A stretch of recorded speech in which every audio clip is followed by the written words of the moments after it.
একটা মেয়ে প্রেগনেন্ট হলে টাকা খরচ করে আল্ট্রাসাউন্ড করার কোনো দরকার নাই। আগের যুগের মানুষ তো আল্ট্রাসাউন্ড করতো না, কিন্তু তাদের তো সন্তান ঠিকই হতো, তাই না? না, এই ভুলটা করা যাবে না।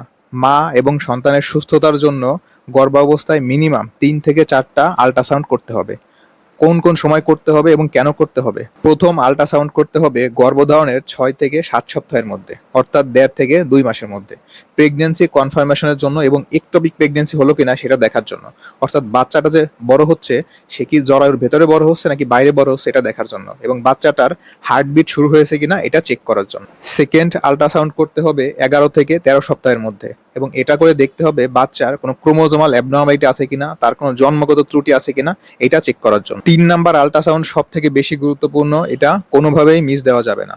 এইটা করতে হবে 18 থেকে 22 সপ্তাহের মধ্যে, অর্থাৎ 5 মাসে, এবং এইটাকে বলা হয় অ্যানোমালি স্ক্যান। এই আল্ট্রাসাউন্ড করে দেখতে হবে বাচ্চার ব্রেন ঠিকমতো হয়েছে কিনা, তার হাত পা, লাংস, কিডনি, লিভার সবকিছু নিখুঁতভাবে হয়েছে কিনা, এইসব চেক করার জন্য। ক্ষেত্র বিশেষে এর চেয়ে বেশিও আল্ট্রাসাউন্ড করা লাগতে পারে। যারা অলরেডি মা হয়ে গেছেন অথবা যারা গর্ভধারণ করেছেন, তারা কতটি আল্ট্রাসাউন্ড করিয়েছেন চাইলে কমেন্ট বক্সে জানাতে পারেন।